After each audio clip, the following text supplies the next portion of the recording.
তো এখনো পর্যন্ত কাঙ্ক্ষিত বিজয় আমরা পাইনি। কথা বুঝতেছে?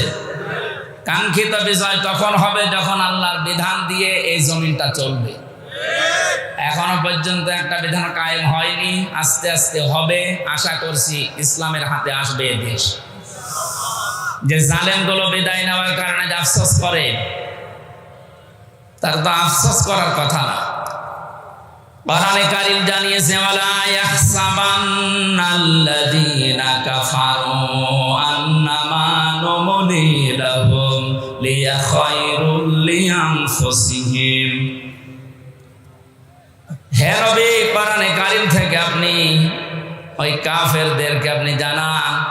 আর অনেক কাফেরেরা এই ধারণা করে যে আমাদেরকে আল্লাহ ক্ষমতার চেয়ারে রেখেছেন ভালোবেসে। না, আমি তাদেরকে এই চেয়ারে বসার পর এই যে জুলুম করার জন্য যে ছাড় দিয়ে দিয়েছি, ওরা ছাড় পেয়ে জুলুম করতে আছে।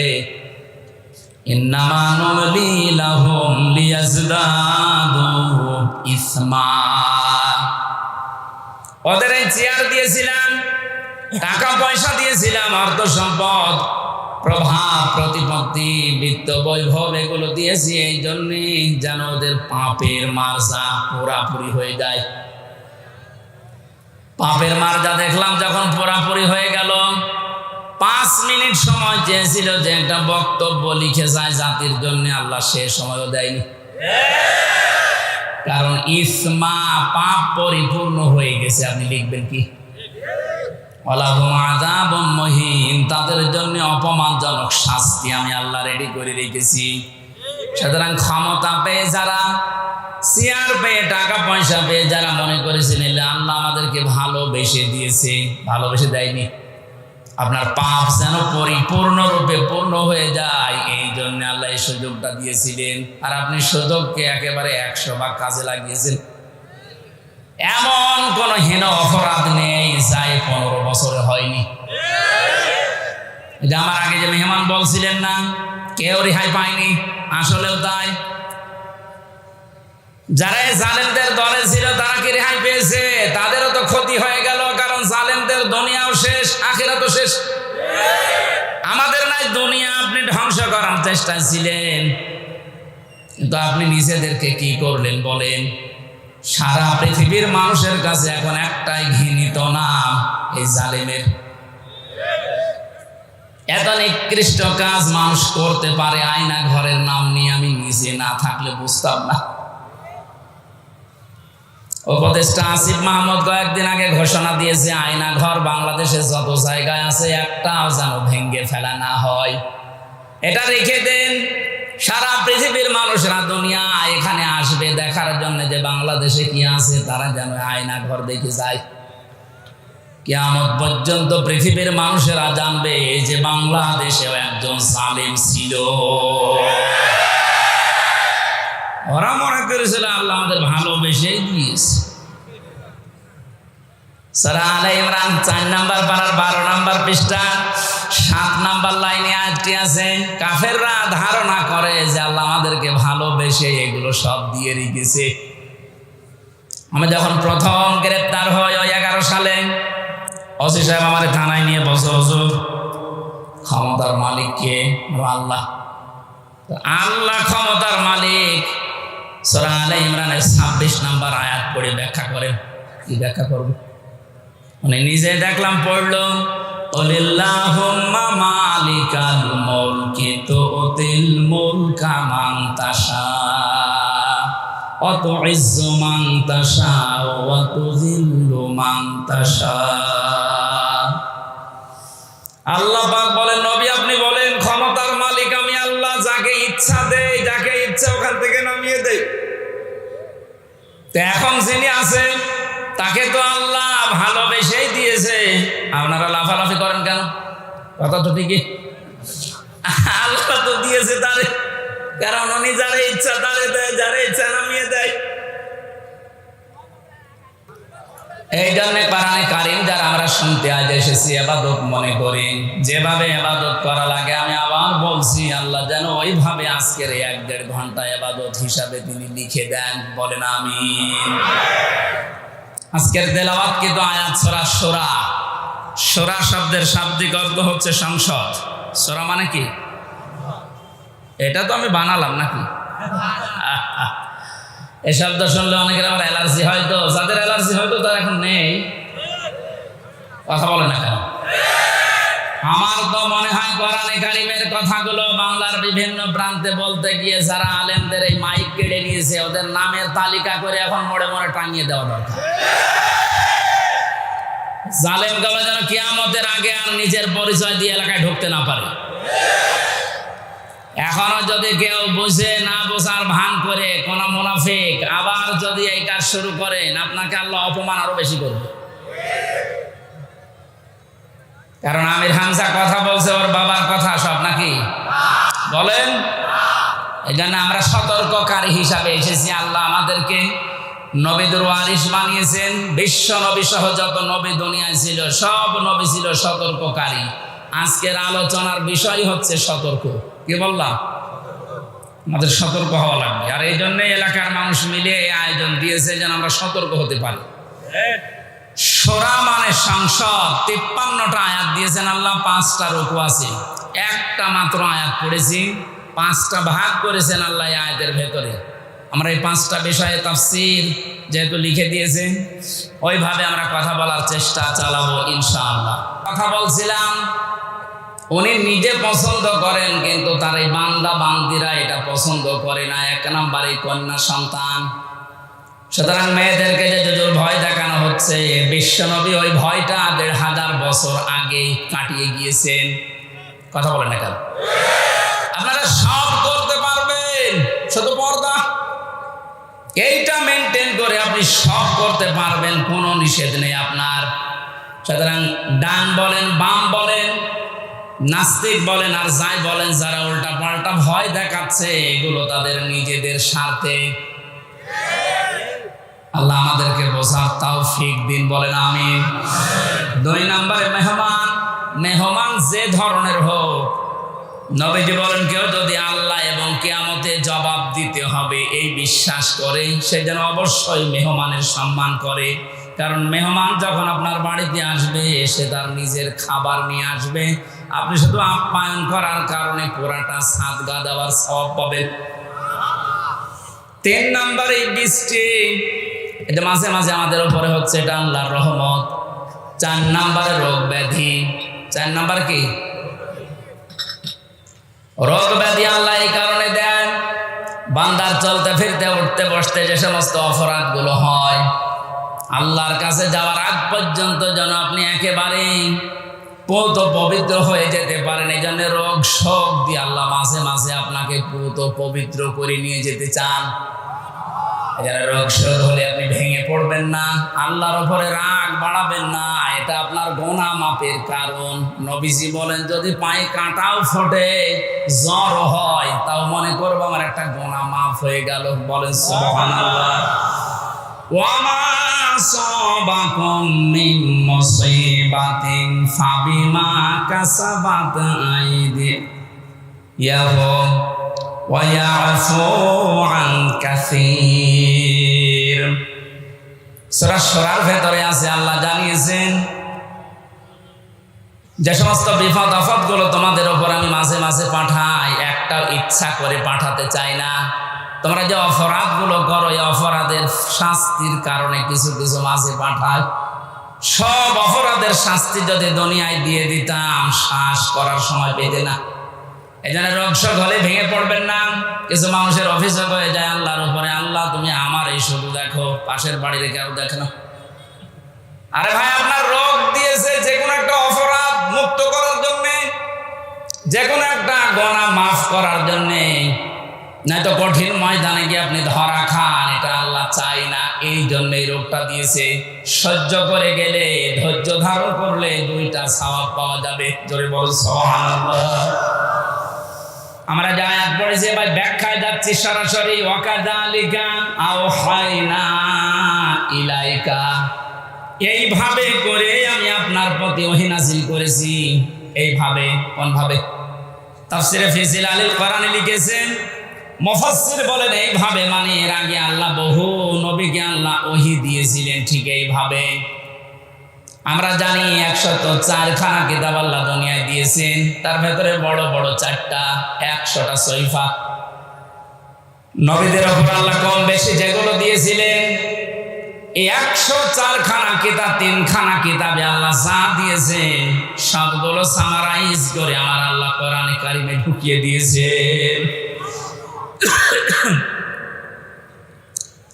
তাহলে ওহির এই ধারাবাহিকতা, নবীদেরকে আমার আল্লাহ পাঠিয়েছেন।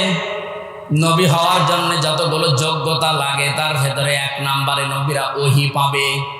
দুনিয়ার অন্য কেউ ওহি পাবে না, শুধু নবীরা ওহি পাবে। কারা? বলেন বলেন। এখান থেকে কয়েকটা শিক্ষা আছে, আমি সামনে আসছি। আল্লাহ পাক নবীদেরকে ওহি দিয়েছিলেন পূর্ণাঙ্গ শরীয়ত নাযিল করার জন্য। সর্বপ্রথম যে নবীকে ওহি দিয়েছিলেন হযরতে নূহ আলাইহিস সালাম, একেবারে সর্বশেষ কমপ্লিট করার জন্য কোনোদিন আর কিছু লাগবে না। যাকে তিনি ওহি দিয়েছেন তার নাম মুহাম্মাদুর রাসূলুল্লাহ। আল্লাহ পাক তাকে ওহি দিয়ে সর্বশেষ জানিয়ে দিয়েছেন আলিয়াউমা আকমালতু লাকুম দীনাকুম। হে নবী, আজকের এই দিনে আমার যে জীবন ব্যবস্থা, দিন ইসলাম, এটা আমি পরিপূর্ণ করে দিলাম আপনাদের জন্য। আমার যত নিয়ামত ছিল সব আপনাদের জন্য আমি পরিপূর্ণ করে দিলাম। এবং শুধু ইসলামকে পরিপূর্ণ করে শেষ করে দিলাম না, ওয়ারাদিতু লাকুমুল ইসলামা দীনা। ইসলাম জীবন ব্যবস্থা, এটা আমি আল্লাহ নিজে আপনাকে দিয়ে রাজি হয়ে গেলাম। জোরে বলুন সুবহানাল্লাহ। এখানে যারা আছি আমরা অধিকাংশ যেহেতু মুসলিম, সুসংবাদ গ্রহণ করেন। আল্লাহ শুধু ইসলাম দিয়ে শেষ করে দেয়নি। আল্লাহ বলেন আমি ইসলামের উপরে শুধুমাত্র কেবলমাত্র একমাত্র রাজি আছি। তাহলে এই আয়াত দ্বারা বোঝা যায় দুনিয়ায় প্রায় 4500 ধর্ম, এখন কোন ধর্মের মানুষের উপরে আল্লাহ রাজি নেই। কথা বলেন না, কোন ধর্মের মানুষের উপরে আল্লাহ রাজি নেই। এমনকি তাদের ধর্মীয় অনুষ্ঠানের দ্বারা যদি আল্লাহকে খুশি করতে কেউ চায়, ওমাইয়াবতাগি গায়রাল ইসলামি দীনান ফালাইয়ুকবালা মিন। সূরা আলে ইমরানের 85 নম্বর আয়াতের প্রথম অংশে আছে, ইসলাম বাদ দিয়ে দুনিয়ার যে কোনো নিয়ম দিয়ে যদি কেউ আল্লাহকে রাজি করতে চায়, ওর জীবনের কোনো ইবাদত বন্দেগী আল্লাহর কাছে কবুল হচ্ছে না, হবে না। ইকবাল এটা মোজারে, বর্তমান ভবিষ্যৎ, প্রেজেন্ট ফিউচার। আরবি গ্রামার অনুযায়ী মোজারের আগে লাং শব্দ আসলে অর্থ হয় কোশ্চিন কালেও হবে না। গ্যারান্টি দিচ্ছে কে? আরো জোরে বলেন। যেহেতু সতর্ক আজকের আলোচনা, সতর্ক করছি তাম দুনিয়ার মানুষদেরকে। আমি বহু ইহুদের সাথে মিশে দেখেছি বিভিন্ন দেশে, যে আমি খ্রিস্টানের সাথে মিশেছি, যারা সত্যি ধর্ম পালন করে চলে। কোরআনের এই আয়াতে যে 2টা পড়লাম, সূরা মায়েদা এবং সূরা আলে ইমরান, আর একটা আছে 19 নম্বর আয়াত সূরা ইমরানের, ইন্নাদ-দীনা ইনদাল্লাহিল ইসলাম। অবশ্যই আমি আল্লাহর কাছে মনোনীত একটাই জীবন ব্যবস্থা, ধর্ম, তার নাম ইসলাম। তার নাম কি? লক্ষ্য করেন শব্দের দিকে, দ্বীনের আগে আলিফ লাম আছে। আরবি গ্রামার অনুযায়ী আলিফ লাম 4 ভাবে ব্যবহার হয়। এখানে যেটা আছে একেবারে নির্দিষ্ট করার জন্য যে আলিফ লামটা, রব্বুল আলামিন জানাতে চেয়েছেন পৃথিবীর মানুষেরা অবশ্যই আমি আল্লাহর কাছে একটাই মাত্র জীবন ব্যবস্থা, ধর্ম পছন্দনীয়, গ্রহণীয়, সেটা নাম ইসলাম। ওই সমস্ত মানুষগুলো ধর্ম এত কঠিন ভাবে মেনে চলে। ইহুদিদের সাথে যখন আমি গাড়িতে যেতাম দেখেছি এত খাস পর্দা করে চলে, ওদের স্ত্রীদেরকে শুধু চোখ দেখা যায়, হাত মোজা পা মোজা পর্যন্ত পরা। খ্রিস্টানের সাথেও মিশে দেখেছি যারা সত্যি ধর্ম মেনে চলে, অ্যাক্টিভ। মুসলমানদের ভেতরে যারা প্র্যাকটিসিং মুসলিম একেবারে 100%, তারা যেমন খাস পর্দা করে চলে আমি ওই রকম পেয়েছি। কিন্তু ওদের ওই ধর্মের দ্বারা, ওদের ওই জীবন ব্যবস্থার দ্বারা আল্লাহকে রাজি করা সম্ভব না, কারণ ওগুলোর উপরে আল্লাহ রাজি নেই। যেহেতু পৃথিবীর সর্বশ্রেষ্ঠ এবং নির্ভুল কিতাব, সর্বশ্রেষ্ঠ সর্বশেষ নির্ভুল কোরআনে কারীম, এটা দিয়ে সতর্ক করলাম। যত জায়গায় আওয়াজ যাচ্ছে, আপনি এখনো চিন্তা ভাবনা করে দরকার হয় ফিরে আসবেন, সময় এখনো আছে। কিন্তু মৃত্যুর গড়গড়ানি শুরু হয়ে গেলে তখন কিন্তু আর তওবাও কবুল হবে না। আশা করি সতর্কবাণীটা আপনি মানবেন। আর আমাদের জন্য সুসংবাদ, দুনিয়া আখিরাতে কিচ্ছু না পাই, ইসলাম পেয়েছি, মানতে পারি আর না পারি। কথা বলে না হয়তো 100 মানতে পারি না পারি পুরো নিয়মটা, কিন্তু ইসলাম আমি জীবন ব্যবস্থা হিসাবে পেয়েছি, এই জন্য আমি খুশি। আর আব্বাস রাদিয়াল্লাহু তাআলা আনহু قال, একটু এদিকে তাকান, মান যাবা তামাল ঈমান মান রাদিয়া বিল্লাহি রাব্বা ওয়া বিইসলামি দীনা ওয়া বিমুহাম্মাদির রাসূলিল্লাহ সাল্লাল্লাহু আলাইহি সাল্লাম নাবিয়্যা ওয়া রাসূলা। রাওয়াহু মুসলিম। আল্লাহর নবী জানিয়েছেন পৃথিবীর প্রতিটি জিনিসের আলাদা আলাদা স্বাদ আছে। ঈমান যদি কেউ আনে আর মনে করে আমি স্বাদ পেতে চাই, ঈমানেরও স্বাদ পাওয়া যায়। ঈমানের স্বাদ আছে না নেই? ঈমানের স্বাদ যদি না থাকবে, পৃথিবীতে মানুষ ইসলামের জন্য এত কোরবানি দেবে, এত কষ্ট সহ্য করবে কোন কারণে? অবশ্যই ঈমানের স্বাদ আছে। ঈমানের স্বাদ পাওয়ার জন্য এখানে 3টা পয়েন্ট আমরা পেয়েছি। যে ব্যক্তি আল্লাহকে রব পাওয়ার পরে খুশি হয়ে গেছে, মুহাম্মদুর রাসূলুল্লাহকে একমাত্র আদর্শ পাওয়ার পরে খুশি। 3 নম্বরে দিন বা জীবন ব্যবস্থা হিসাবে ইসলামকে পেয়ে যারা খুশি, এই মানুষগুলো ঈমানের স্বাদ পেয়েছে। ঈমানের স্বাদ পাবে তা না, মান যাকা, এটা মাঝি অতীতের শব্দ, পাস্ট। আল্লাহ জানাতে চেয়েছেন নবীজির মাধ্যমে যে ওই মানুষগুলো ঈমানের স্বাদ পেয়েই গেছে।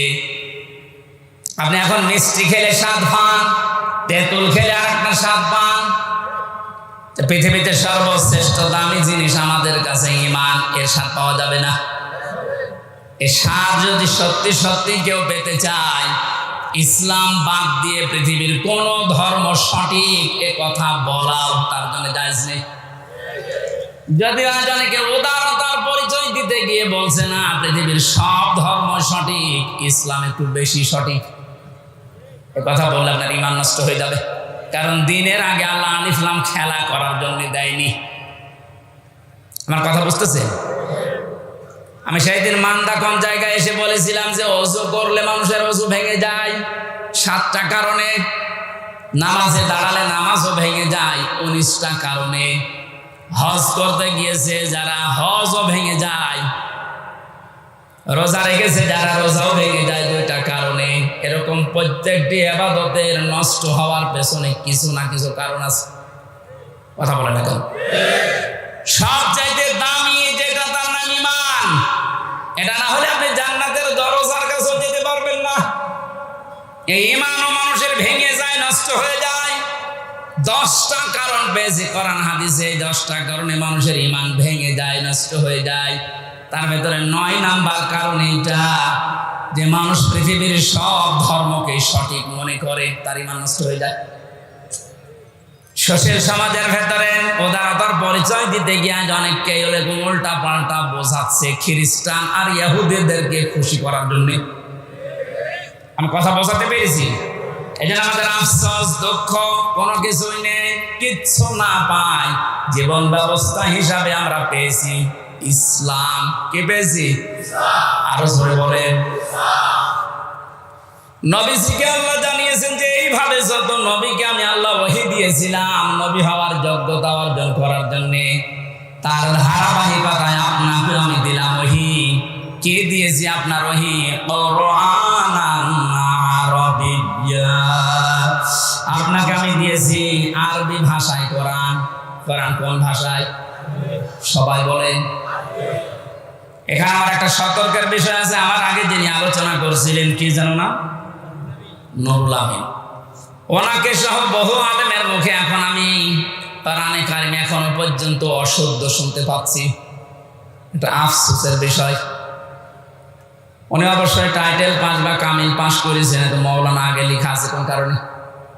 তো মাওলানা মানুষের তেলাওয়াতের হাল সিরাত যদি এরকম হয়, বাকি যারা বসে আছেন তারা তো আল্লাহর ওলি না। আমি কোনো অপমান করা ছোট করার জন্য বলছেন, আমি শুনছিলাম বসে বসে, সেই জন্য তেলাওয়াত হবে না।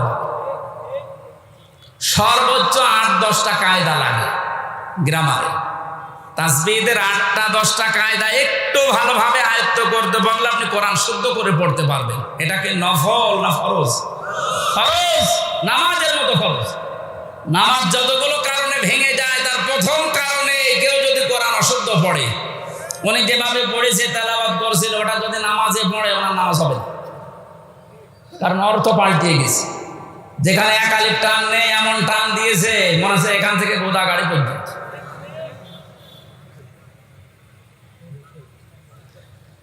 এজন্য আশা করছি কোরআনে কারিম এলাকায় যারা পড়ায়, মাদ্রাসা এবং এতিমখানা মসজিদ যেখানে আছে, এই সমস্ত জায়গাগুলো আরো ওপেন করে। এখন যেহেতু জালেমের আর কোনো আনাগোনা নেই, হ্যাঁ এরপরেও কিছু জালেম মুনাফিকের সুরত নিয়ে এখনো পর্যন্ত বিভিন্ন দৃষ্টিকে বাধা দিচ্ছে।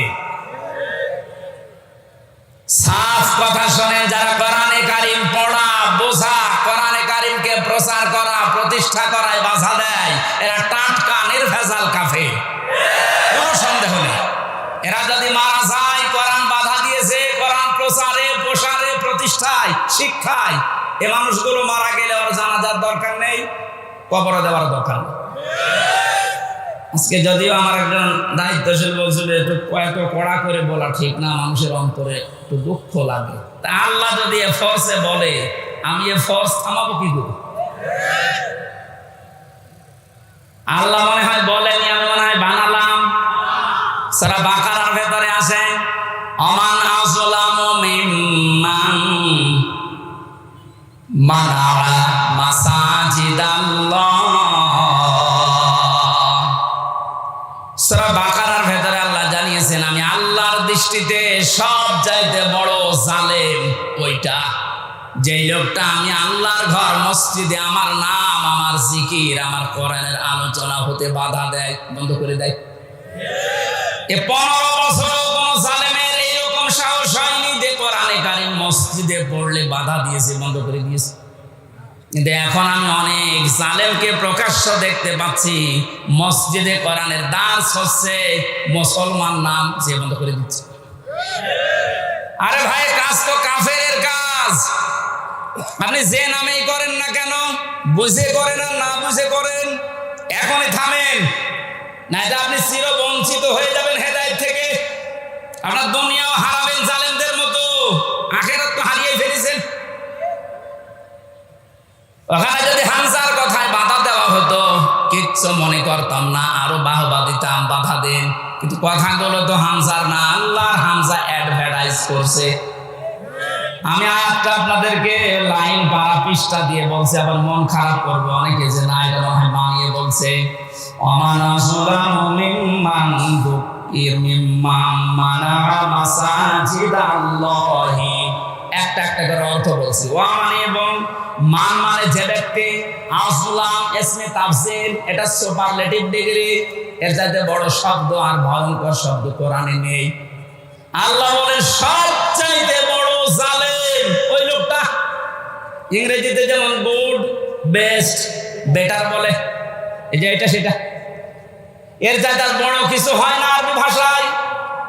আল্লাহ এত বড় শব্দ ইউজ করার পরে বলেন, আমার দৃষ্টিতে বড় জালেমকে আপনি দেখতে চান, ওই লোকটা মিম্মান মানা, যেই লোকটা বাধা দেয়, নিষেধ করে, প্রতিবন্ধকতা সৃষ্টি করে, মাসাজিদাল্লাহি, আল্লাহর মসজিদে।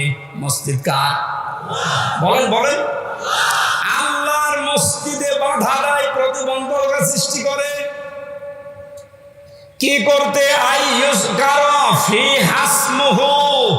সেখানে আল্লাহর নাম উচ্চারণ হবে, আল্লাহর জিকির হবে, আল্লাহর কোরআনের কথা হবে। এগুলো যারা বন্ধ করে দেয়, বাধা দেয়, ওয়াসারাফি খারাবিহা, এবং এগুলোকে ধ্বংস করার জন্য চেষ্টা চালায়, যেন আল্লাহ কোরআনের কথা এখানে হতে না পারে। কোরআন প্রচার প্রসার প্রতিষ্ঠার কথা এজন্য বাধা দেয়। এগুলো আল্লাহর দৃষ্টিতে সবচাইতে বড় জালেম। বেশি বলে ফেললাম। এটাকে বাংলাদেশে এখন পাওয়া যাচ্ছে না। আপনি সতর্ক হন। কত বড় শব্দ দিয়েছেন দেখেছেন আল্লাহ আপনার নামে। 15 বছরেও জালেমরা এই সাহস পায় না অন্তত মসজিদে আল্লাহর কোরআন বন্ধ করে দেওয়া। কিছু জায়গায় পেয়েছিলাম। এখন এইগুলো যারা করছেন আপনি আশা করছি সতর্ক হবেন ভাই, তা আপনার কপাল কিন্তু আগুন লেগে যাবে।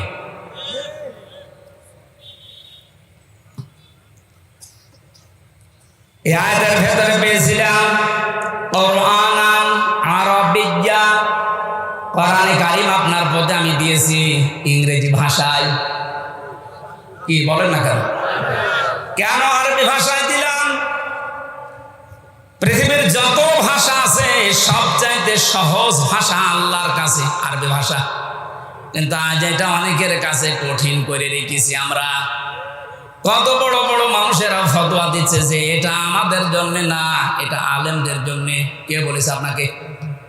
নামাজ পড়া যেরকম ফরজ, মাস্ট বি কোরআনে কারীম শিক্ষা করা ওইরকম ফরজ। দল মত নির্বিশেষে, বুঝে হোক না বুঝে হোক, অন্তত আপনি নবীর দল বাদ দিয়ে অন্য দলে আছেন থাকেন, কিন্তু কোরআন পড়া শুরু করেন।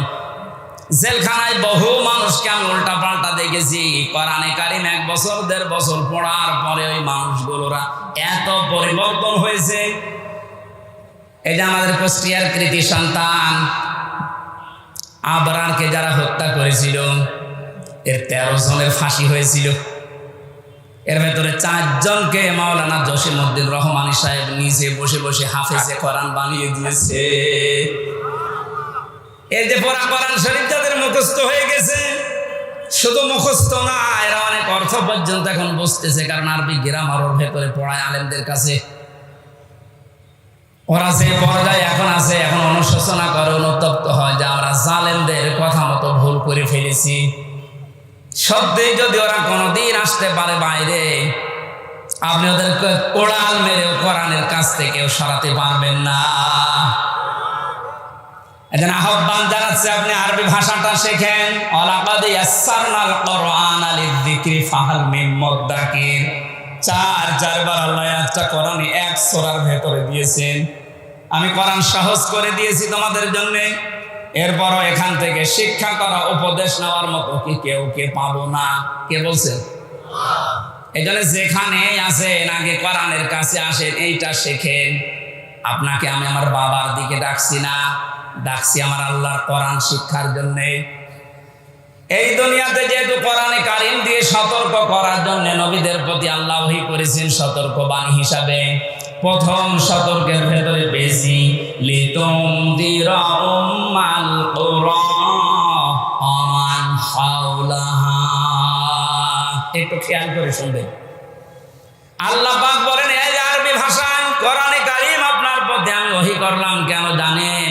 আপনি এ দ্বারা এই যে উম্মুল কুরা, যেটা শহরের মা, তার মানে মক্কা শরীফ, এই মক্কার লোকদেরকে আপনি সতর্ক করবেন। এতটুকু যদি আল্লাহ পাক বলে শেষ করে দিতেন, আয়াতটা আমি পড়তাম না। পরের শব্দটাই সমস্যা হয়ে গেছে আমাদের জন্য। আল্লাহ পাক বলেন উম্মাল কুরা ওয়া মান হাওলাহা। শুধু মক্কা নগরী না, এর আশপাশে যত জায়গা আছে, তাফসীরে মুফাসসিরিন ইকরাম লিখেছেন আশপাশ মানে তামাম দুনিয়া। তার মানে কোরআনের সতর্কবাণী চলবে শুধু মক্কা আর মদিনায়। বলেন বলেন, আমান হাওলাহা, সারা দুনিয়ায়, সারা দুনিয়ার জন্য এই কোরআন। যেহেতু এখানে নাজিল হয়নি, তারপরও হাওলাহার ভেতরে বাংলাদেশও আছে। এই জন্য আপনাকে আমি কোরআন দিয়ে আজকে সতর্ক করবো কয়েকটা, যেগুলো আমরা পাবো সামনে। কোরআনে কারীম দিয়ে সতর্ক করার পরেও যদি কোনো মানুষের, ওই যে আগে বললাম যে পরিবর্তন আসছে না, আপনি মেনে নিতে পারেন, বিশ্বাস করতে পারেন যে আল্লাহকে, আপনাকে আল্লাহ জাহান্নামেই দেবে। কারণ এর চাইতে অথেন্টিক সতর্ককারী কিতাব দুনিয়াতে আল্লাহ আর দেয়নি, কিয়ামত পর্যন্ত দেওয়ার সম্ভাবনাও। আরো জোরে বলেন। কোরআনে কারিমে আল্লাহ জানিয়েছেন, ইত্তাবিউ মা উনজিলা ইলাইকুম মির রাব্বিকুম ওয়া লা তাত্তাবিউ মিন দুনিহি আউলিয়া ক্বালিলাম মা তাযাক্কারুন। হে নবী, সবাইকে বলেন তারা যেন সবাই আঁকড়িয়ে ধরে ইত্তেবা করে, অনুসরণ করে যেটা আপনার প্রতি আমি আল্লাহ নাজিল করলাম, তার নাম বলেন বলেন আরো জোরে। তাহলে এখানে আর কোনো মতভেদ আছে যে কোরআন আঁকড়িয়ে ধরার ব্যাপারে কোনো ফতোয়া আছে? কোনো মতভেদ, মত পার্থক্য অন্য বিষয়ে থাকতে পারে, কোরআনের ব্যাপারে আমাদের সব এক হওয়া লাগবে। এ নির্দেশ আল্লাহ। আল্লাহর পরবর্তীতে বলেন, আমাওলা তাত্তাবিউ, অনুসরণ করবা না, মিন দুনিহি আউলিয়া, কোন ওলির। শাব্দিক অর্থ শোনার পরে মনে হচ্ছে আল্লাহ তার ওলিদের বিরুদ্ধে। এ না মানে আপনি বলেন শাব্দিক অর্থ যেটা করলাম আল্লাহ ওলিদের বিরুদ্ধে মনে হচ্ছে। ওয়ালা তাত্তাবিউ, কে অনুসরণ করবা না, মিন দুনিহি আউলিয়া, ওলির বহু বচন আউলিয়া, কোন ওলির অনুসরণ দরকার নেই। শাব্দিক অর্থ শোনার পরে কিন্তু মনে হচ্ছে যে আল্লাহ মনে হয় তার ওলিদের বিরুদ্ধে। তাফসিরে আমি যতগুলো মিলিয়েছি আয়াতের সাথে, সব মুফাসসির এভাবেই লিখেছেন। আল্লাহ পাক ভালোভাবে জানেন দুনিয়াতে এমন সময় আসবে যে সময় আমার অনেক বান্দা বান্দি আবেগে আল্লাহর চাইতে ওদের আব্বাকে বড় মনে করবে। সে সময় আসতে এখনো দেরি আছে। কথা বলেন, এখন সে সময় পার হয়ে গেছে।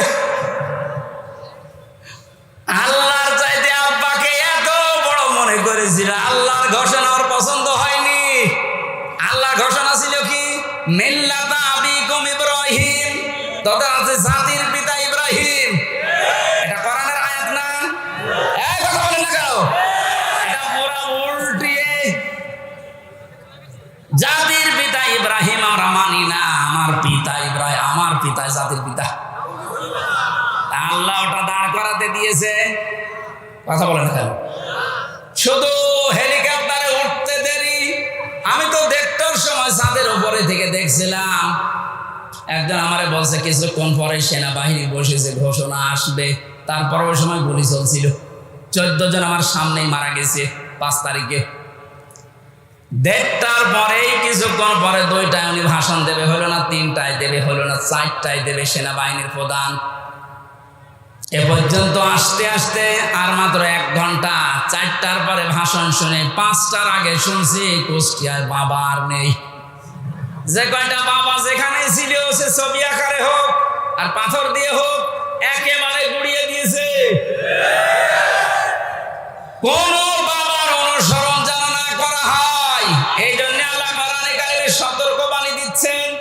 এই সতর্ক যারা মানে নাই, কত কিছু নষ্ট করলেন বলেন। আপনার বিবেকের কাছে কি হয়েছে? এত কোটি কোটি টাকা খরচ করে আপনি এটা করলেন, স্থায়ী তো হইল না।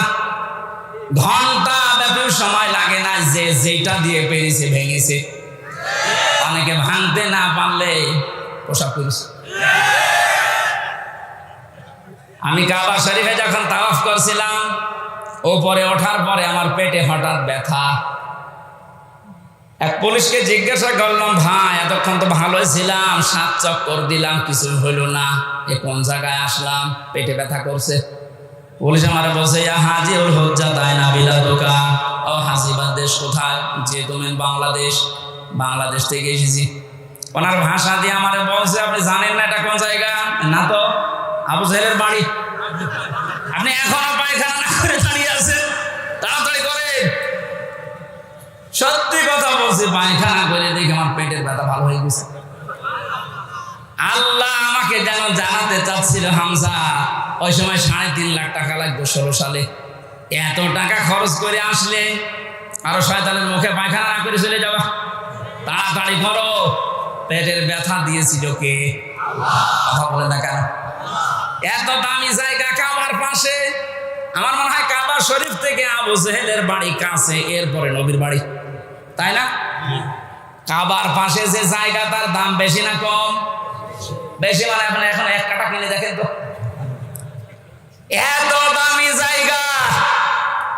আল্লাহর কোরআনের বিরুদ্ধে যাওয়ার কারণে, কোরআনের বিরুদ্ধে অবস্থান নেওয়ার কারণে ওর বাড়ি যদি পায়খানা হতে পারে, এদেশে যারা জালেম, কোরআনের বিরুদ্ধে যারা অবস্থান নিয়ে আল্লাহর বর্ণিত ইব্রাহিম বাদ দিয়ে অন্য কাউকে যারা বসাতে চেয়েছিল, আমার তো মনে হয় ওই বাড়ি ঘরগুলো এখন বিশ্ব আন্তর্জাতিক টয়লেট বানানো দরকার।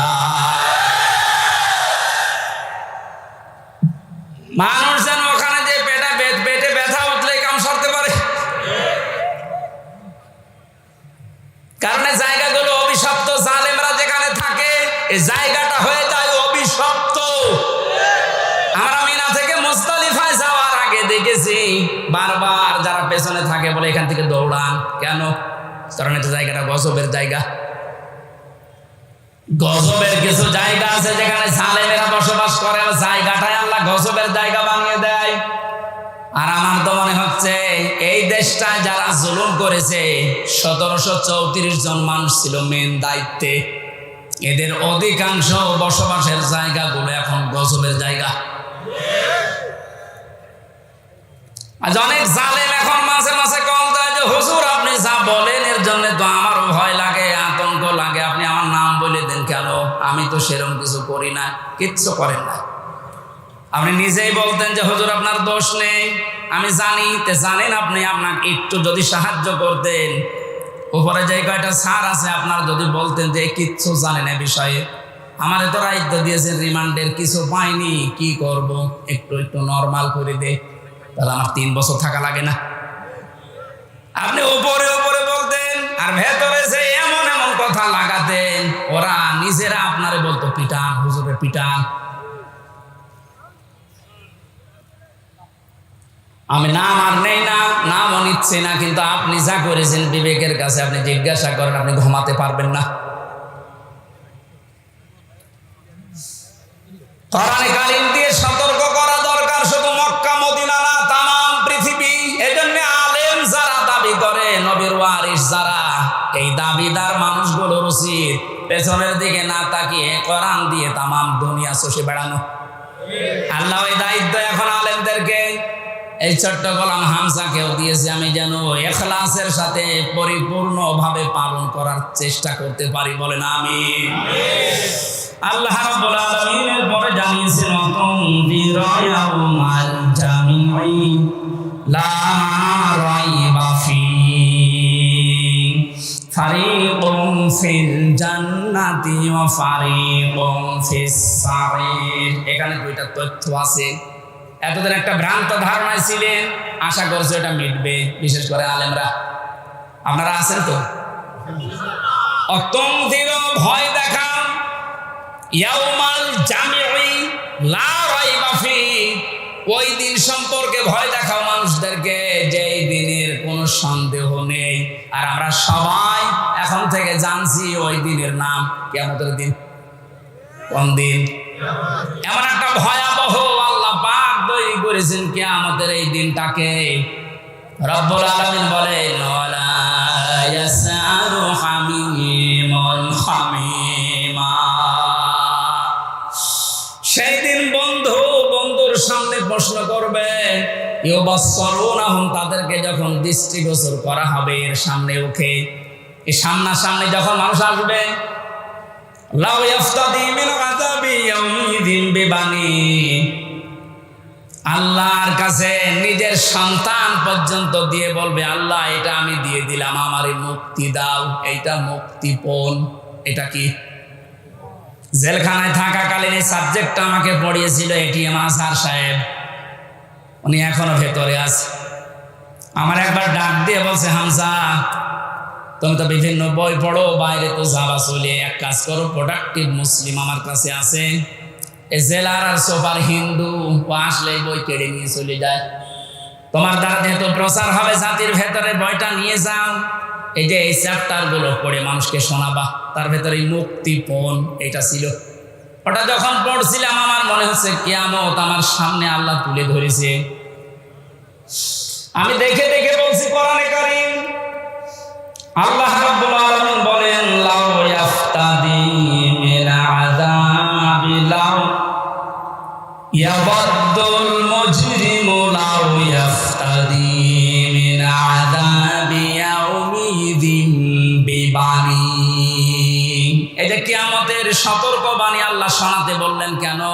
কারণ এই ময়দানে মুক্তিপণ হিসাবে মানুষ তার সন্তানকে দিতে চাইবে। আয়াতটা পড়ার পরে আমার ওই ছোট মেয়েটার কথা মনে হচ্ছিল। ওরা আমি 7-8 মাস রেখে এসেছিলাম, এখন বয়স প্রায় 4 বছর। মাঝে মাঝে ওর কথা মনে হতো। আমি যেহেতু যোগাযোগ বিচ্ছিন্ন ছিলাম, ভেতরে কোনো যোগাযোগ ছিল না। ফাঁসির কন্ডেম সেলের ভেতরে 24 ঘন্টা তালা লাগানো, এদিকে 2.5 হাত, এদিকে 3.5 হাত, 24 ঘন্টা মনে হতো চিন্তা কবরে বসে আছি। যখন এই বইটা পেয়ে আয়াতটা মিলাচ্ছিলাম, আল্লাহ কিয়ামতে কি এমন তৈরি করবা যে আমার ওই ফারিহাকেও তোমারে আমার দিয়ে দেওয়া লাগবে, যে আল্লাহ মুক্তিপণ দিলাম না, এটা আমার বিশ্বাস হচ্ছে না। কি এমন ঝালঝালা অবস্থা পয়দা হবে আপনি নিজের সাথে এবার মিলান তো, যে আমার মতো হামজা, আমার সবচাইতে প্রিয় যেটা আল্লাহ রসুলের পরে আমার মা বাবার চাইতেও আমার কাছে প্রিয় এই ফারিহা, পরে পর্যন্ত বলা লাগবে আল্লাহ একেও দিয়ে দিলাম, তুমি আমারে বাঁচাও। আল্লাহ এতটুকু শেষ করেননি। আপনি কথা শুনতে যেমন সহজ মনে হচ্ছে, বাস্তবে কি প্র্যাকটিক্যাল লাইফে এত সহজ হবে এটা? সবচাইতে আমি বললাম আল্লাহ রসুলের পরে আমি পৃথিবীতে সবচাইতে বেশি ভালোবাসি আমার ছোট মেয়েটাকে। বড়টার প্রতি অত মহব্বত এখন আর নেই, ছোটটার প্রতি যত বেশি। অথচ আল্লাহ বলেন বিবানি, তোর এই ফারিহাকেও বলবে যে আল্লাহ দিয়ে দিলাম, তুমি আমারে বাঁচাও, এর যা করবা করো। বাস্তবে আপনি দেখেননি এই বন্যায় কত মানুষ ভেসে যাচ্ছে, অথচ নিজের 2 মাস 5 মাস 1 বছরের বাচ্চাকে বুকের উপরে নিয়ে নিজে ভাসতে ভাসতে মরে গেছে। বাচ্চা বেশি আছে, এই কথা বলছে এখানে। এত বড় কঠিন বন্যায় নিজের জীবন দিয়ে দিলেও তাও বাচ্চাকে বাঁচিয়ে রেখেছে তক্তা হয়ে। আর আল্লাহ বলেন না, এমন অবস্থা করবো তোর ওই ফারিহাকে বলবে আল্লাহ তুমি তাড়াতাড়ি এনে নাও, আমারে বাঁচাও।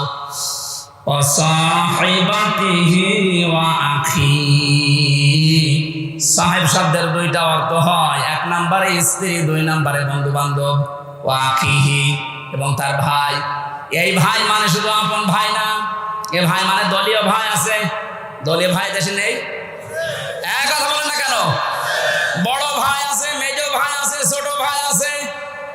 ঘর বানাতে যাবেন, একদল এসে বলবে বড় ভাই পাঠিয়েছে। নাই রাজশাহীর নওগাঁ এসব নেই? আমার কোশ্চেন এটা ছিল, আমি যখন বাড়ি আরম্ভ করছিলাম ওই 19 সালে, একদল এসে বলছে বড় ভাই পাঠিয়েছে, মিষ্টি খেতে দেন, দিলাম। কিছুদিন পরে এসে বলছে ছোট ভাই পাঠিয়েছে, মিষ্টি খেতে দেন। ভাই কত তোমাদের? আল্লাহ বলেন কি আমাদের ওই কঠিন দিনে যেটা সম্পর্কে সতর্ক করতে বলছি নবী, ওই দিন সে তার এই ভাইকে পর্যন্ত যত রকমের ভাই বলবে আল্লাহ দিয়ে দিলাম, এদেরকে নেন, আমারে বাঁচান।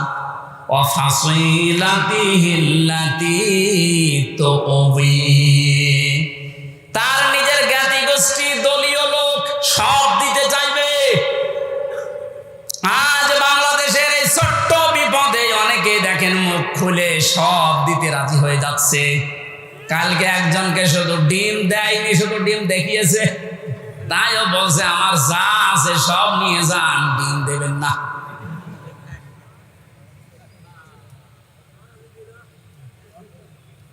বাংলার মুসলমানেরা এত কিছু শুরুই করেনি। আপনি এতটুকুতে উল্টা পাল্টা মন্তব্য করছেন, এতটুকুতে আপনার মায়া উতলিয়ে পড়ে। ব্যারিস্টার আরমানের স্ত্রীর কাছে আপনি দাঁড়ান তো, কি জবাব দিতে পারেন দেখি? পারবেন? পারবেন না। আশ্বাসের সমাজের নামে আপনি এত বড় বড় কথা, এত সুন্দর কথা বের হচ্ছে মুখে।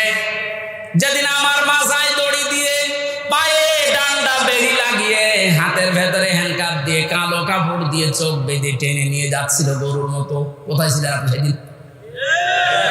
ভণ্ডামি করা দেখা পান না? অমানবতার প্রকাশ্য শত্রু এই যেই কয়েকজন এখন উল্টা জনগণের রসান হলে পড়ছে, আপনি কি মনে করছেন এগুলো আল্লাহর ওলি? এই ইনুর দ্বারা, এই মেননের দ্বারা, কালামানিকের দ্বারা, বিশেষ করে শিক্ষা ব্যবস্থা ধ্বংসের পেছনে এই দীপমণি এবং এই নভেলের দ্বারা যত ক্ষতি হয়েছে, এ জাতি কোনোদিনও ক্ষতি পোষাতে পারবে না। আপনি দেখেছিলেন কত নিচে নেমেছে শিক্ষা ব্যবস্থা, একেবারে নিচে নেমে গেছে এই মুসলমানের দেশ। ৯৬% মুসলমান আমরা, অথচ ইসলাম ধর্ম পড়াচ্ছে দেখলাম একজন হিন্দু। কোথায় নেমেছেন আপনি? এরপর আপনার মায়া লাগে, টুকরা টুকরা করলো গায়ে ঝাল মেটে না। কারণ আমারই শুধু ধ্বংস করেন, আমার পুরা প্রজন্ম ধ্বংস করে দিয়েছে। আল্লাহ দয়া করে হাত দিয়ে বাঁচিয়েছে, নয়তো আমরা ধ্বংস তো হয়ে গিয়েছিলাম।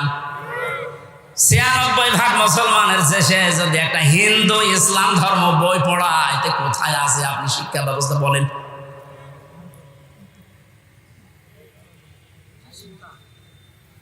একটু শুধু উপর দিয়ে একটু ডিম মারে, আপনার সহ্য হয় না, আর আমার মাথায় দড়ি দিয়ে যে ছাগলের মতো টেনে নিয়ে গেল, তখন আপনার সহ্য হলো কি করে?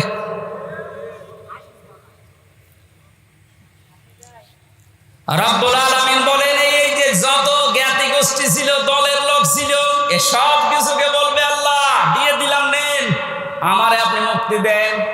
আল্লাহ বলেন এতটুকুই শেষ করেনি, ওমান ফিল আরদি জামিআ, ওর দুনিয়ায় যত সম্পদ ছিল সব দিতে চাই।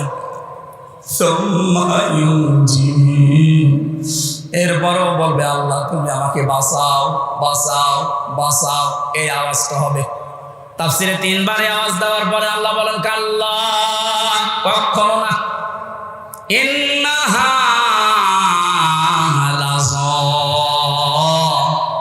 ও নওগাঁবাসী, শুধু আর শোনার জন্য শুনছেন, আমি বলার জন্য বলছি তা না, এটা মিলান।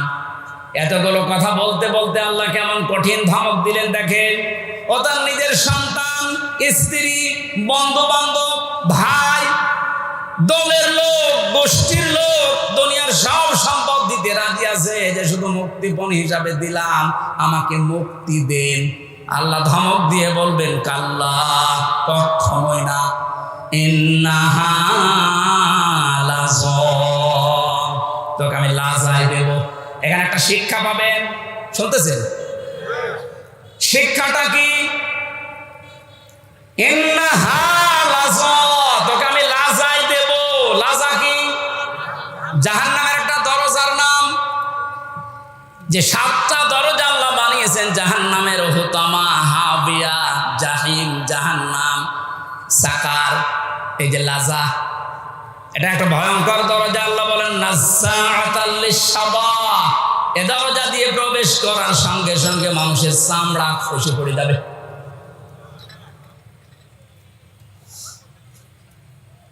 ওয়াজ বাড়ি নিয়ে যাওয়া না, এখানে পর্যন্ত রাখেন। বলেন তো এরকম কি ঘর দুনিয়ায় আছে যেখানে গেলে আগে চামড়া খসে যায়? আমি এখনো পাইনি। মাটির নিচে যতগুলো ঘর দেখেছিলাম, হ্যাঁ শাস্তি আছে, কিন্তু ঢোকালে চামড়া খসে যায়, আমি পাইনি, দেখিও নি। তা আল্লাহ এমন ঘরের পরিচয় দিচ্ছেন লাজা, এখানে গেলে আগে চামড়া খুলে যায়। তাহলে ঘরটা ভয়ঙ্কর। কথা বলে না কেন? এ পৃথিবীর জমিনের সবচাইতে ভয়ঙ্কর ঘরের নাম হচ্ছে আয়না ঘর। কথা বলে না কেন? আর আল্লাহ বলেন লাজা এত ভয়ঙ্কর, এখানে গেলে আগে চামড়া খসে পুরা চামড়াহীন হয়ে যাবে। নাজ্জাআতাল লিশ-শাবা, কাদেরকে ঘরের ভেতরে দেব? চামড়া খসাতে জানো। দেখেন তো আপনার মেলে কিনা। তাদউ মান আদবারা ওয়া তাওয়াল্লা, এই ঘরের দরজা নাম ধরে ধরে তাদেরকে শুধু ডাকতে থাকবে যারা ইসলামের কথা শোনার পরে, সঠিক কথাগুলো শোনার পরে মুখ ফিরিয়ে নিত, এবার টান করে অহংকার করে চলে যেত। আমার মনে হয় বাংলাদেশে এখন এই চরিত্রের মানুষ আছে। চোখে আঙ্গুল দিয়ে দেখিয়ে দে যে এটা সঠিক পথ, কোরআনের পথ, আল্লাহর নাম নিয়ে বলা হয়, রসুলের হাদিস দিয়ে বলা হয়, এরপরও এবার টান করে মুখ ফিরিয়ে অহংকার করে চলে যাচ্ছে। এর পরবর্তী তো আরো খারাপ কথা দিয়েছেন আল্লাহ, ওয়া জামাআ ফাআওয়া, এই লাযা নামক জাহান্নাম তাদেরকে ডাকবে, যে মানুষগুলো সম্পদ আদি শুধু জমা করেছিল, পঞ্জীবিত করেছিল আর মনে করেছিল এটা আমার কাছে থাকবে। এই জালেমরা যেটা মনে করেছিল। আমার তো মনে হয় কোরআনের সূরা মারিজের এই আয়াতগুলো পড়লে জালেমদের সাথে খাপের খাপ, মুমতাজের বাপ মিলে যাচ্ছে না? আমার ভাইরা, আমরা কিয়ামতের এই দিনের কথা সতর্ক করছিলাম আল্লাহর কোরআন দিয়ে। এখন এই সতর্ক করতে গিয়ে যে মানুষগুলোর কলিজায় দেখেছে শত্রুতা করবে আমি জানি। কোরআনের কথা বলার কারণেই তো গতকাল একজনের উপরে হামলা হয়েছে রাজশাহীতে। সাপাহার কোন অপরাধে আপনি তার জীবনটা এভাবে নষ্ট করে দিলেন? সতর্ক করছি এই কারণে, ওয়ামা সাবাকুম মিন মুসিবাতিন ফাবিইযনিল্লাহ। আমরা যারা কোরআন দিয়ে সতর্ক করি, কোরআনের পথে মানুষকে ডাকি, কসম আল্লাহর, এই সূরা তাগাবুনের 11 নম্বর আয়াত আমরা 100% বিশ্বাস করি।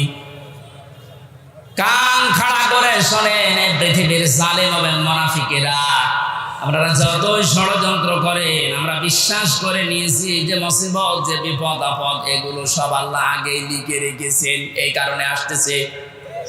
যেহেতু দুনিয়া আমাদের শেষ না, আমাদের আরেকটা টার্গেট আছে, আখিরাত। কি বললাম? ইয়াউমা ইয়াজমাউকুম লিয়াউমিল জামঈ যালিকা ইয়াউমুত তাগাবুন। আল্লাহ পাক বলেন এরপরে যে জগৎ শুরু হবে কিয়ামতের, এই জগতে আসল হার জিত আরম্ভ হবে। সুতরাং আমরা ওই হার জিত চাই যেখানে সফল হলে আসল সফলতা, যেখানে বিফল হলে আসল বিফলতা। এজন্য আমরা সফল হওয়ার জন্য এই পথে এসেছি। সতর্ক করছি কোরআন দিয়ে। আপনি যদি উল্টাপাল্টা ধারণা আমার প্রতি রাখেন যে এর ক্ষতি করব, আমি বিশ্বাস করে নিয়েছি এইটাও লেখা ছিল। কথা বলেন না কেন?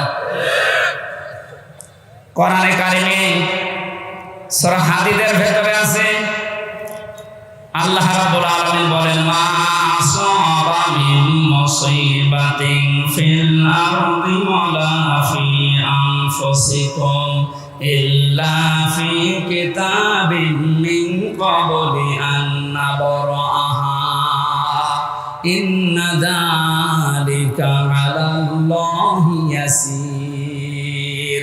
এই ভালো করে মিলাবেন। আমি যখনই কোরআন পড়ি, আয়াতের ব্যাখ্যায় যাই, তখন দেখি আমার মনে হয় ১৫০০ বছর আগে না, এই মাত্র বাংলাদেশ দেখি আল্লাহ আয়াতটা নাযিল করলো।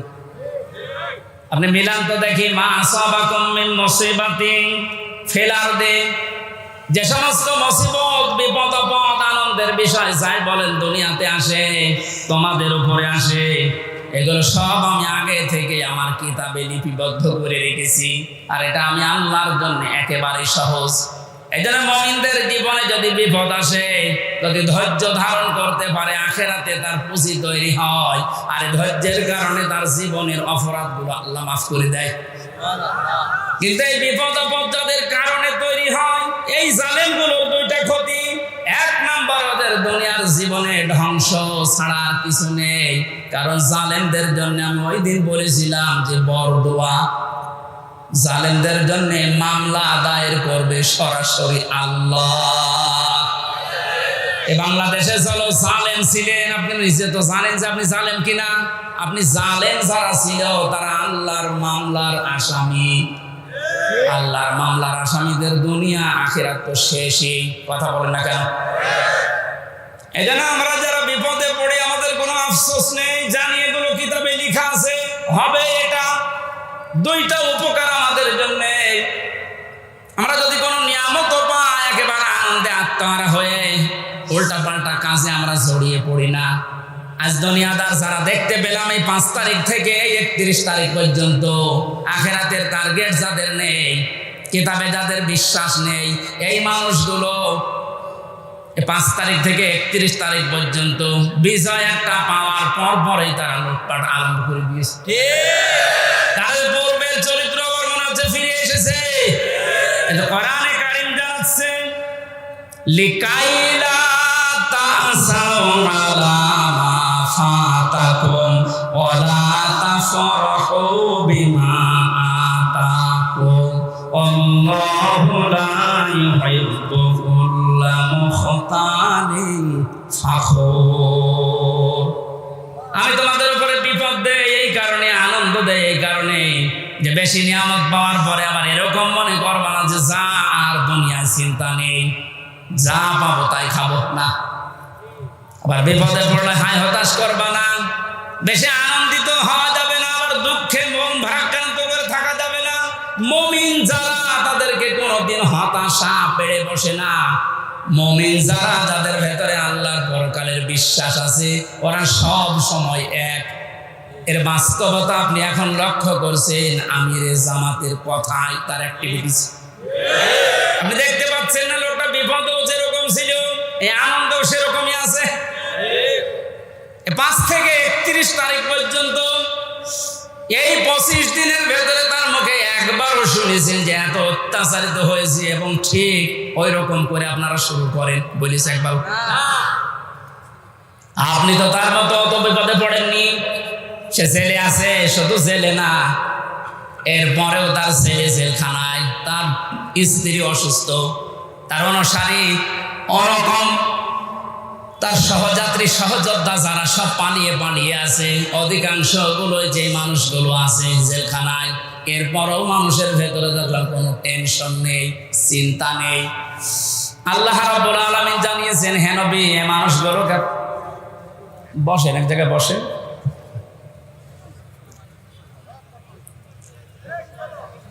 কোন নিয়ামত পাবার পরে যেন আমরা একেবারে আনন্দে আত্মহারা হয়ে কোন মানুষের উপরে জুলুম, অত্যাচার, নির্যাতন না করি, সে কথা আল্লাহ এই আয়াতের ভেতরে জানিয়েছেন। কারণ আল্লাহ পাক অহংকারী এবং ফখর করে যারা চলে, এই মানুষগুলোকে কোনোদিন ভালোবাসেন নাই, বাসবেনও না। বলেন নাউজুবিল্লাহ। আমি সেদিন মান্দায় বলেছিলাম, ওই ময়দানে ভালো করে শুনলেন, পৃথিবীর ময়দানে সবচাইতে আমার কাছে ভয়ঙ্কর আয়াত এই 6666টি আয়াতের ভেতরে এইটা মনে হয়। সূরা শুরার 42 নম্বর আয়াতটা আল্লাহ পাক বলেন, ইন্নামাস সাবিলু আলাল্লাযিনা ইয়াজলিমুনান নাস। অবশ্যই আমি আল্লাহ মামলা দায়ের করব, আমি নিজে অভিযোগ গঠন করব তাদের বিরুদ্ধে। দুনিয়ায় মানুষ হয়ে যারা মানুষের উপরে জুলুম করেছো, একটা পড়ার পরে আমি নিজের সাথে বাস্তবতার সাথে মিলিয়ে দেখি, এই বাংলায় হাজার হাজার লক্ষ মানুষ আল্লাহর মামলার আসামি। ভাই, আমরা নিজেদের নফসের উপরে জুলুম করছি, পরিবারের উপরে জুলুম করছি, প্রতিবেশীর উপরে জুলুম করছি, রাষ্ট্রের উপরে জুলুম করছি, জনগণের উপরে জুলুম করছি। যে কোনো দিক থেকে আমি জালেমের কাতারে পড়ে যাচ্ছি। আর জালেম যে, তার বিরুদ্ধে মামলা দেবে ওসি সাহেব কে? আপনি বলেন তো, কত বড় শক্ত কথা এটা। আল্লাহর মামলার আসামি আপনি। পুলিশের কাছে বাধা দেন, পুলিশ বাদী কেস হবে। রাষ্ট্রের কাজে বাধা দেন, রাষ্ট্র বিরোধী মামলা হবে। আর যারা জালেম তারা আল্লাহ বিরোধী মামলার আসামি। একটা যেহেতু বিশ্বাস করি 100 ভাগের জন্য ভয়ে থাকি, না জানি আমি আবার নিজে আল্লাহর মামলার আসামি হয়ে যাচ্ছি না তো। কারণ নফসের উপরে তো জুলুম হয়ে যায় মাঝে মাঝে। এটা না হলে পরিবারের উপরে হয়, এটা না হলে রাষ্ট্রের উপরে হয়, জনগণের উপরে হয়। যে কোনো সাইডে আমি যেন কোনো জুলুমের সাথে সংমিশ্রণ করে না ফেলি, এটা আল্লাহর কাছে সবচাইতে বড় ঘৃণার বিষয়। দুনিয়ায় যত কিছু আল্লাহ ঘৃণা করেন, তার ভিতরে 1 নম্বরে জুলুমটা। এত কঠিন ভয়ঙ্কর কথায় আয়াতের ব্যাখ্যায় হাদিস এসেছে, আয-যুলুমু যুলুমাতু ইয়াউমাল কিয়ামা। কিয়ামতে জুলুম এত অন্ধকার হয়ে মানুষকে ঘিরে রাখবে, নিজের চামড়া পর্যন্ত দেখতে পাবে না। আমার তো মনে হয় আমাদের অনেকের জীবনে এরকম অবস্থা আসতেছে। এখনই আমরা সতর্ক হব, জীবন চলে যাক, আমার দ্বারা কেউ যেন জুলুমের শিকার না হয়। আজ নিয়ামত পেয়ে অনেকে এখন 5 তারিখ থেকে 31 তারিখ পর্যন্ত জরিপ বের হচ্ছে, কত মানুষ লুটপাট আরম্ভ করেছে একেবারে নিজের বাবার সম্পত্তি মনে করে। জালেম যারা, তারা অবৈধ ইনকাম করে করেছে তার হিসাব তার দেওয়া লাগবে আল্লাহর কাছে। আপনি নিজে জুলুম করে তার সম্পদগুলো উল্টাপাল্টা তছনছ করে নিজেও আল্লাহর মামলার আসামি হয়ে যাচ্ছেন। আপনি থামেন। আপনাকে আমি থামার জন্য বলছি, নিজের জীবন আখেরাত দুনিয়া আখেরাত ধ্বংস করে দেবেন না। রব্বুল আলামিন বলেন 2 নাম্বার, আমি তাদের বিরুদ্ধে মামলা দায়ের করব, কেস করব, অভিযোগ গঠন করব। ওয়ায়াবগুনা ফিল আরদি বিগাইরিল হক। এই পৃথিবী শান্ত হয়ে যাওয়ার পরে যারা অশান্তি করার জন্য মাঝে মাঝে এই দুনিয়া বিশৃঙ্খল পরিবেশ তৈরি করার জন্য চেষ্টা চালায়, কথা বুঝতেছেন? দুনিয়া শান্ত হয়ে যাওয়ার পরে যেন অশান্ত করার জন্য চেষ্টা চালাবেন না। আলাহুম আযাবুন আলীম, তাদের জন্য যন্ত্রণাদায়ক শাস্তি আমি এই দুনিয়ায় আর মরণের পরে রেডি করে রাখলাম। তার মানে শাস্তি রেডি আছে। এই 2টা অপরাধে আমরা যেন না জড়িয়ে পড়ি। আল্লাহ বলেন আমিন। কোরআনে কারিমের আয়াত দিয়ে যে সতর্কবাণী আল্লাহ উচ্চারণ করেছিলেন যে কিয়ামতের এই দৃশ্যের কথা আপনি মানুষদেরকে শোনাবেন, যাদের ভেতরে জবাব দিতে হবে এই টেন্ডেন্সি আছে, হে নবী আপনি দেখবেন এই মানুষগুলো এমনিতেই পরিবর্তন হয়ে যাচ্ছে। আর যাদের ভেতরে বিশ্বাস নেই যে না দুনিয়ার জীবনই শেষ জীবন, আমার আর দরবারে ইলাহিতে দাঁড়ানো লাগবে না, এই মানুষগুলোকে কোরআন দিয়ে সতর্ক করলেও কাজ হবে না। ফাযাক্কির বিল কুরআনি মান ইয়াখাফু ওয়াঈদ। So admonish and or by the Holy Quran, him who frees my threat. আল্লাহ বলেন নবী আপনি কোরআন দিয়ে তো এই মানুষগুলোকে সতর্ক করতে পারেন, তারা আপনার বাণী শোনার পরে সতর্ক হবে, ভীত সন্তুষ্ট হয়ে যাবে, যারা আল্লাহর ধমকের ভয় করে। কার ধমক? বলেন বলেন। পুলিশের ধমক খেলে আপনার জীবনে ভয়ে কাঁপাকাঁপি করে। পুলিশকে যিনি বানিয়েছেন আমার আল্লাহ, উনি নিজে বলছেন আমি ধমক দেব। আল্লাহর ধমক যে কত কঠিন, কত ভয়ঙ্কর, সূরা ইয়াসিনের ভেতরে ব্যাখ্যায় আছে। আমরা আবার আল্লাহর ধমকের উপযুক্ত হয়ে যাচ্ছি না তো? আমাদের জীবন এখনই থামানো লাগবে। এমন এমন কোনো কাজে আঞ্জাম দেওয়া যাবে না যে আমরা আবার আল্লাহর মামলার আসামি হয়ে যাচ্ছি, আল্লাহর ধমকে উপযুক্ত হয়ে যাচ্ছি। আল্লাহ যেন এরকম ধমক সূচক কিছু আমাদেরকে না বলেন, এইরকম জীবন গঠন করা দরকার। বলেন আমিন। রব্বুল আলামিন জানিয়েছেন সতর্কবাণীগুলো উচ্চারণ করার পর ওই দিবস সম্পর্কে মানুষদেরকে আপনি ভয় দেখাবেন, যেই দিবসে তার মা বাবা স্ত্রী পুত্র আত্মীয় স্বজন কোনো কিছু কাজে আসবে না। আর ওই দিবস সম্পর্কে কোনো সন্দেহ সংশয় এর অবকাশও নেই। সে দিবসের নাম কিয়ামত। কোন দিবস?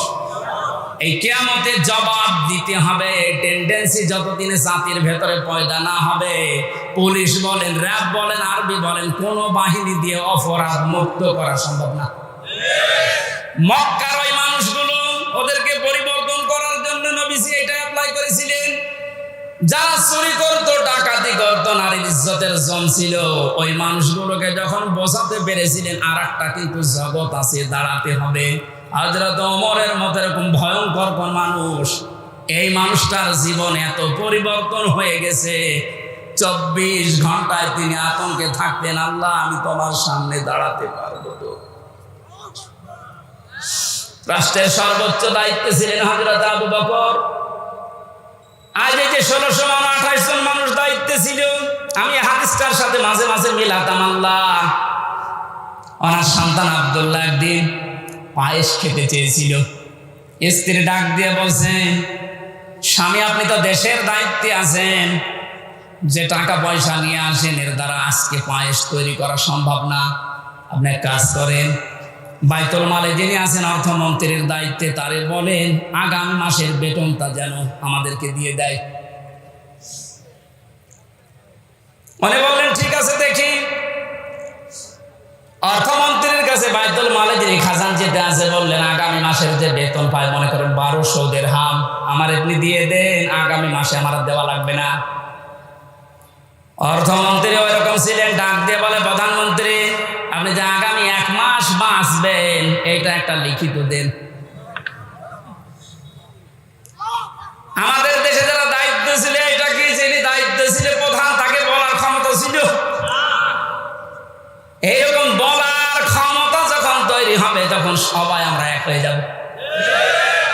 ওইরকম একটা দেশ চাই যে সবাই থাকবে জবাবদিহির ভেতরে।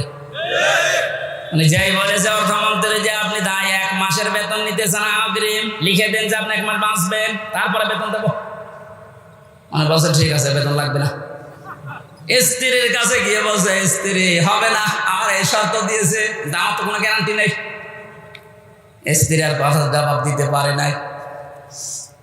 15 দিন পর পায়েস রান্না করে দুপুর বেলা দিয়েছে, মানে খাওয়া বন্ধ করে দিলেন। ডাক দিয়ে বলেন, স্ত্রী দাঁড়াও, আমি তো আগাম বেতন নিয়ে আসি নাই, যা প্রতি মাসে মাসে দেয় ওইটাই দিয়েছি, কোথায় পেলে?